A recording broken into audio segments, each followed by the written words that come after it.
David Lubkovsky, a gifted but relatively unknown Jewish artist, survived that decade's insanity to chronicle its horrors and leave us an important legacy. This is the life and art of David Lubkovsky.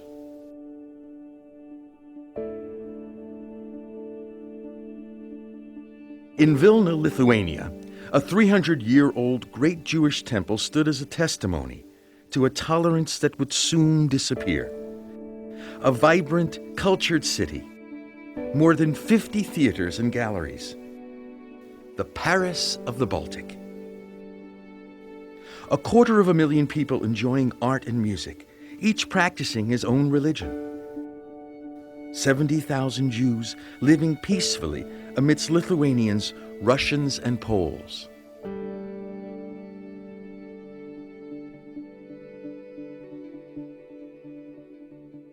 David, put down your brushes. You have lessons. Your father won't pay me to tutor you if you aren't learning. I have no head for books. Let me see what you're painting. Just parts of the city. I'm still learning. Oh, David, you have captured our city. The cobblestone streets, the tilted buildings that look as if they're ready to fall down. Rivka, you're so pretty. Let me paint you. Silly boy. David, you're late. It's time for your studies. Father, I try, but it doesn't stay in my head. I want to be an artist. An artist? Never. We moved from Russia so we could be safe from the Cossacks and their pogroms. Burning our villages, pillaging, killing. Father! Grow up, David. You're a Jew. Go to temple. Study the Torah. It's a Jew's moral compass. Art, Mishigos. I have something important to tell you. We're moving the family to Jerusalem, the city of David, the Jewish homeland. And my brothers? Shmuel and Nachum are staying. They'll live with your uncle and his family. Then I'll stay with them. My entire life, our family had been as one, like the trees of Vilna, intertwined and flourishing. Suddenly, I was alone. Everything I looked at was another canvas I wanted to capture. I carried my sketchbook everywhere. I think you walked every street in the city. The men, the women, the children, all so different, so interesting.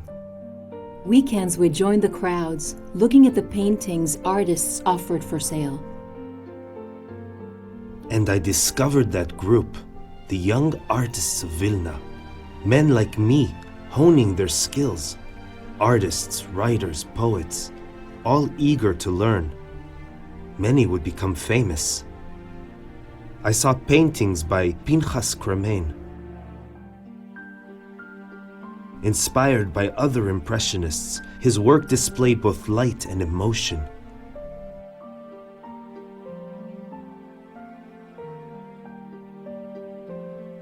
Michel Kikoin, even more so. Broken, interrupted brushstrokes. A disturbed flow. Heightened feeling.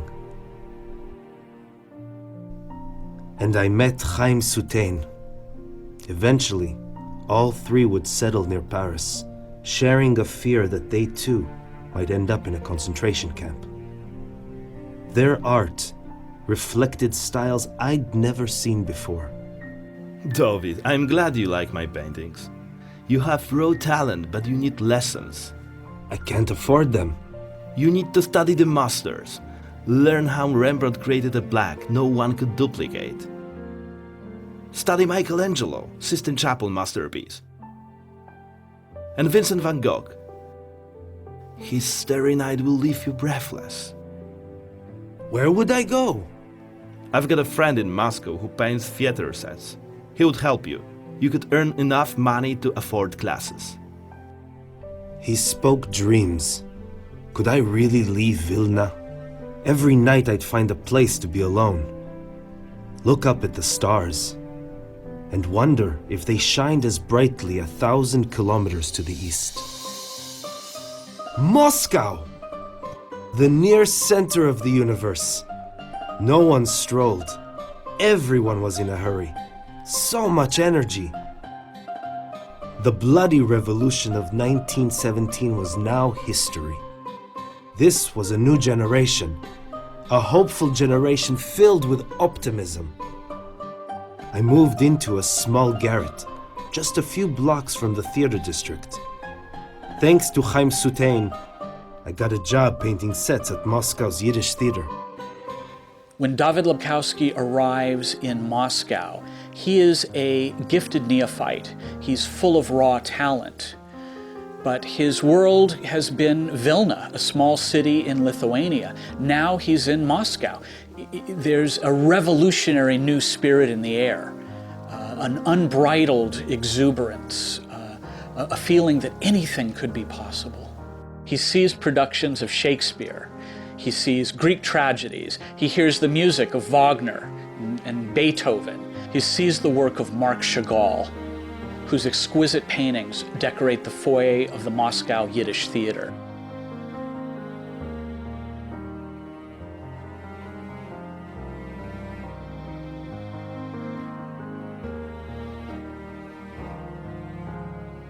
But as David was maturing as an artist, the world beyond was crumbling. Millions of Americans were struggling without food or work. Desperate parents, unable to feed their families, were selling their children. It was the depth of the Great Depression. More than 12 million people, a quarter of the entire labor force, was without work.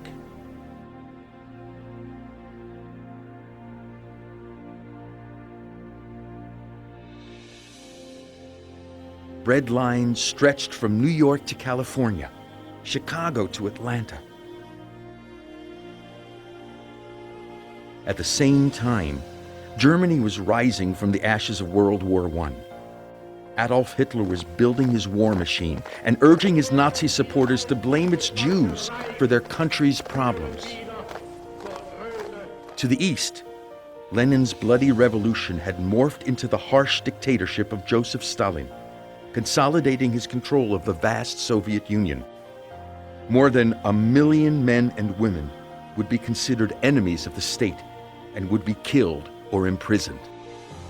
At the Yiddish theater where I worked, everyone was abuzz with concern for their families still living in Germany. Would any Jew be safe? And then I got a letter telling me I'd been accepted into the famed Leningrad Art Institute. Me, David Lebkowski, born in a shtetl, was moving to Leningrad, the city of Peter the Great and Catherine, Empress of all the Russias, a city the Tsars had ruled for centuries. The Leningrad Art Institute was one of the most prestigious art academies in Western Europe. David was one of only 3 students accepted that year, and the only Jew. The Institute's curriculum was not intended to foster innovation. Instead, it taught rules, strict rules of drawing, formulas of perspective, an appreciation of art history.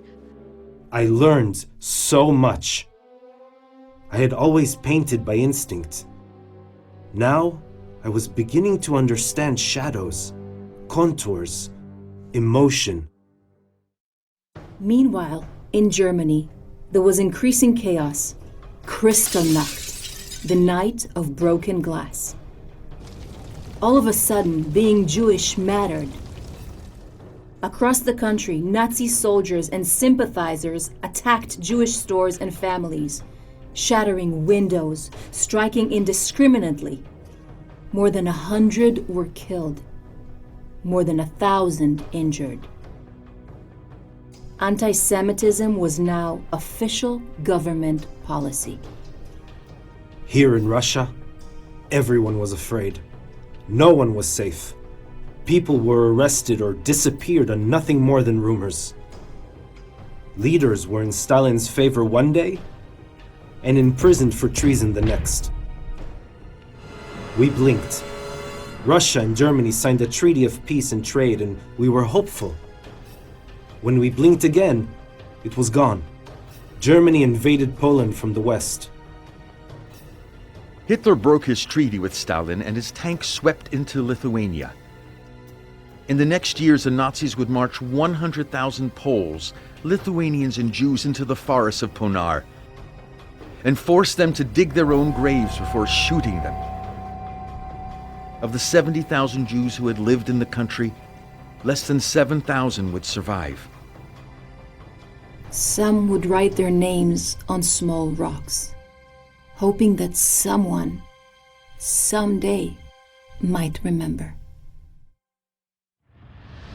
German tanks and 2 million men were now driving across Russia toward Moscow and Leningrad. They came into the Art Institute and pointed. You, you're in the army. I was now a Russian soldier. The Red Army was poorly equipped. We were untrained. Cannon fodder for German artillery. German tanks encircled the city. We were trapped.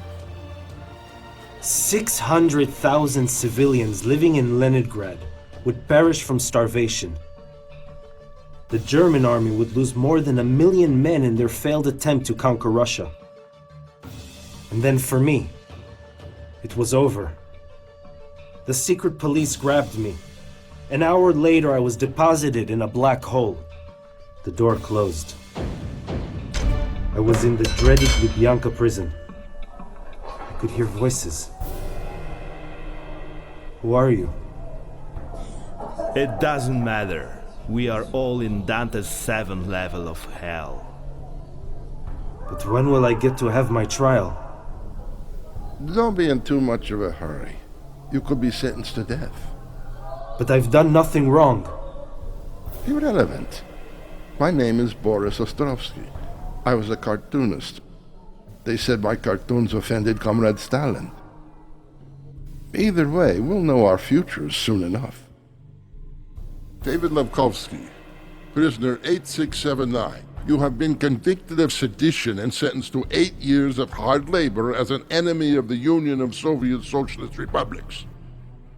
May I speak in my defense? No, our country is at war. We have no interest in the prattle of individuals who do not share the efforts of Comrade Stalin to defend Russia. A train will take you to your new home in Siberia. I would never see Rivka or my family again. I was being shipped off to a Siberian wasteland.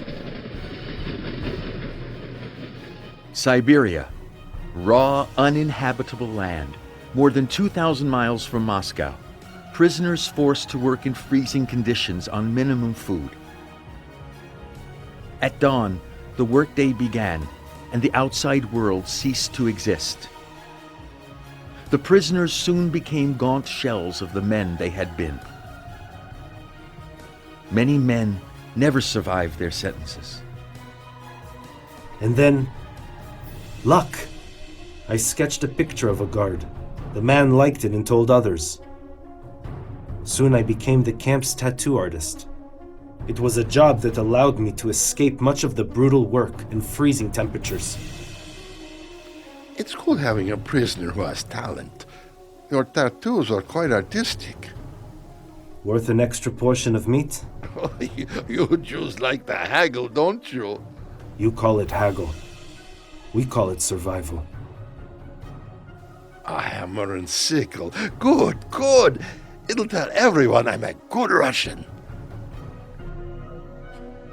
The years passed. We were isolated. Oh, we heard rumors. America entered the war. German defeats. Soviet victories. Lepkovsky, it's over. It's finally over. Leave me alone. It's freezing outside. Let them shoot me. At least I'm warm. There's no logging today. The war is over. The war is over? The war is over. Germany surrendered. Hitler is dead. The Soviet Union has won a great victory. Komlavkovsky, you should smile. This may be your last day in this godforsaken prison. Sit. Share a vodka with me. Should I say thank you? Nearly 5 years you made us live like animals. You're still alive. The cold. The back-breaking work. How do you survive this insane weather? Easy. Better food and vodka. Plenty of vodka. Come, drink. Nostrovia. And then, David was released. He was gaunt. His sunken eyes revealed his years of deprivation. But he was still David. Our entire world possessions consisted of 20 rubles and the train ticket to a shtetl I'd left as an infant. It would be months before we got the forged papers we needed that would allow us to return to Vilna.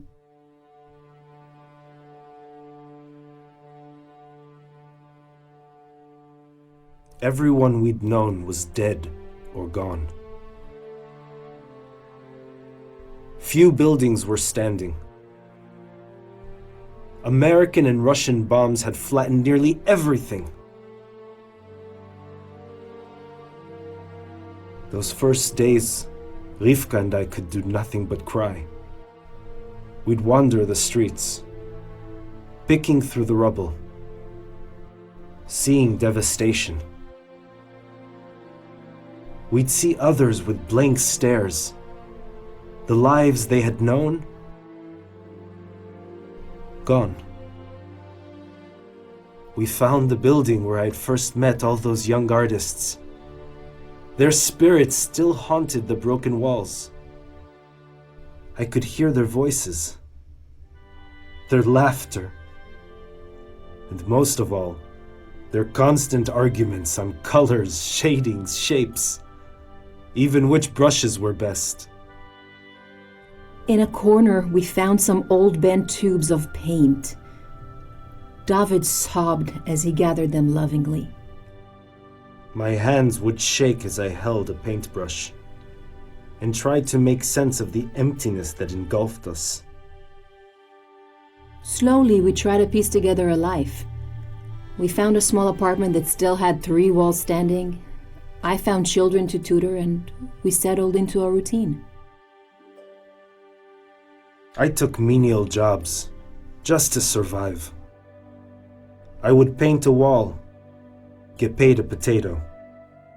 Another wall, a few eggs. My fingers were bent and arthritic, and my mind was locked in the memories of a struggle to survive in a world I no longer understood. I saw my first newspaper in 5 years, and I understood why that guard had told me I was a lucky man. 6 million Jews had been slaughtered. 6 million! Families, infants, rabbis, butchers, people who committed no crimes. I cried. We had heard rumors of the mass roundup of Jews being sent to relocation centers. Then they were herded onto trains and sent to camps and gas chambers. But we never knew the massive extent of what the Germans were doing. When the war ended, the Allied armies discovered the extent of the atrocities. It was beyond comprehension. Never in modern history has such organized horrors been perpetrated. General Eisenhower, the Allied Supreme Commander, personally toured several of the camps with his staff, unable to understand the mentality that had given rise to such atrocities. The camps The crematoriums, the piles of unburied bones. Nearly 1,000 concentration camps were spread across Europe, amassing Jews from every corner of conquered Nazi territory. They saw the crude wooden crematory, a grill made of railroad ties where bodies were burned. The remains of several victims still heaped atop the grill. At Dachau, a camp located only 7 miles from the industrial city of Munich, new inmates arrived, more dead than living. Bodies stacked, men, women, and children thrown in a heap.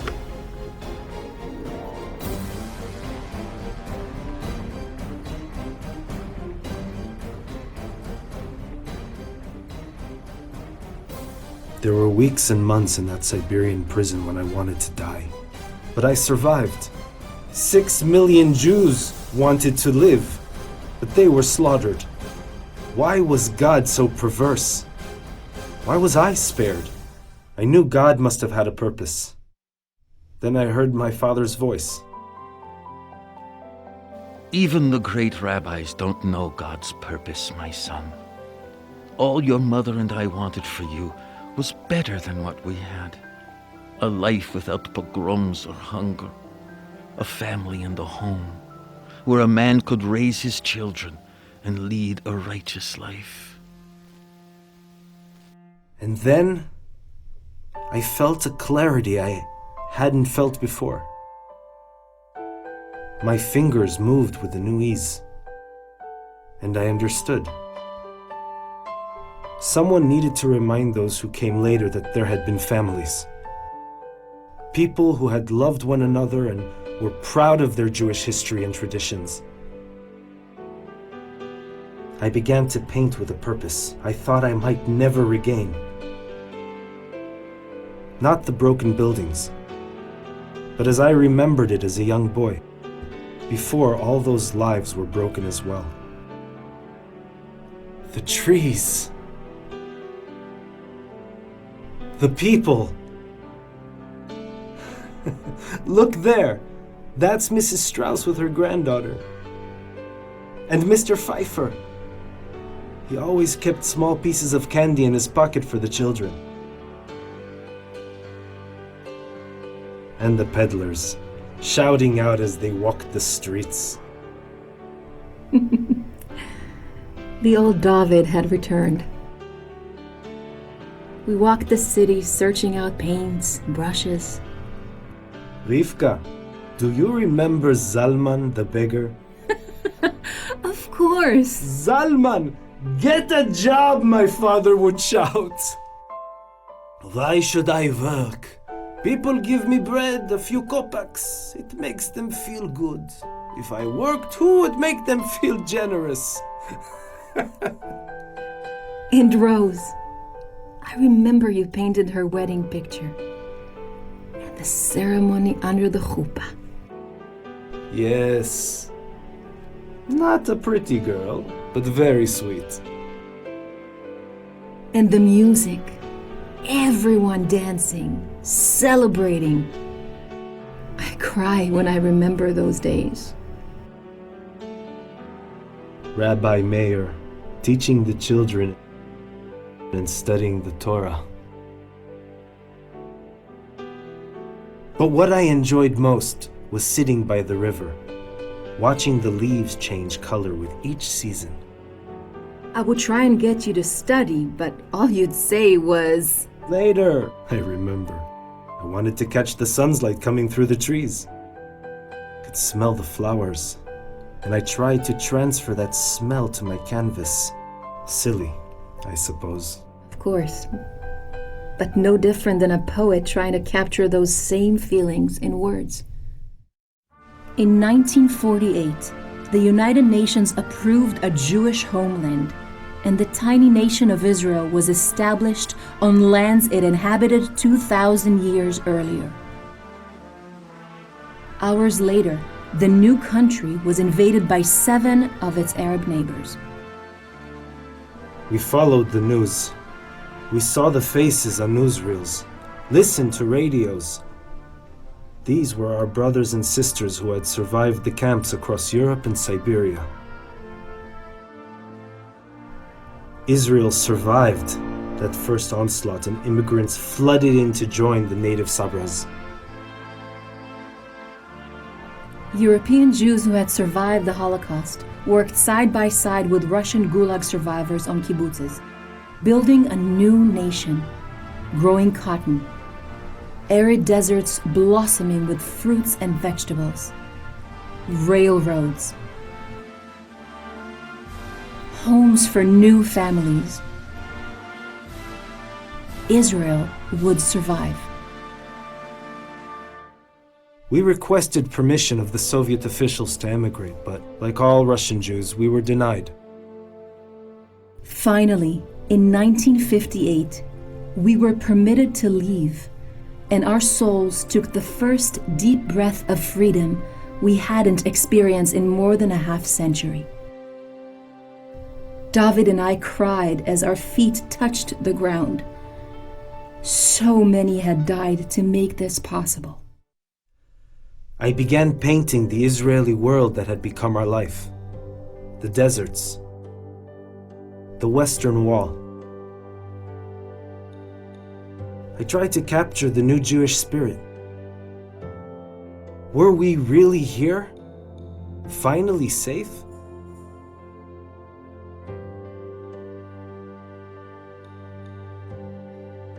David's technique has indeed changed.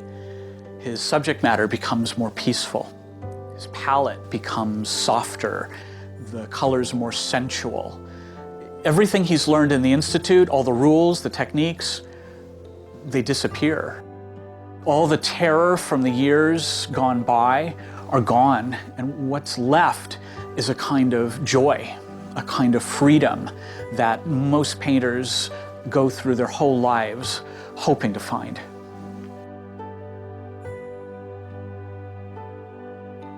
In 1959, David had his first exhibition. We were so excited. The critics applauded, but Rivka expected too much. Israeli landscapes were fine, but people weren't ready to deal with the memories of the Holocaust. It was too recent. Too many loved ones lost. Surrounded on all sides by Arab enemies, survival was not guaranteed. Never again. Never again. I hurt for David. But then I realized it didn't matter to him. He'd achieved a new serenity in his life. The colors of his paintings grew brighter. They were filled with a new optimism. In 1961, I was asked to paint several stories honoring the 100th anniversary of the birth of Shalom Aleichem. Why me? I asked. Because like his writings, your paintings tell a story of a time that's gone but needs to be remembered. His 19th century shtetls were not very different from the shtetls of Vilna in the 1930s, where I'd spent my childhood. The passage of a century hadn't changed much. David was reluctant to sell his paintings. Trading a few shekels for the memories of his life seemed inappropriate. Instead, we led an ascetic life in Sfat, a small community of artists in northern Israel. In 1989, Rivka died. By then, my hands were too arthritic to hold a brush. David died in 1991, still relatively unknown, leaving nearly 500 paintings and sketches that chronicled the most violent years of the 20th century. His art helps us remember a time none of us should ever forget. Sadly, the slaughter continues. Between 1945 and 2010, more than 60 million people have been killed by wars and genocide. Vietnam, Cambodia, Congo, China, Bosnia, Uganda. The list goes on. Others will need to chronicle these horrors so that they too are never forgotten. Maybe someday it will be different.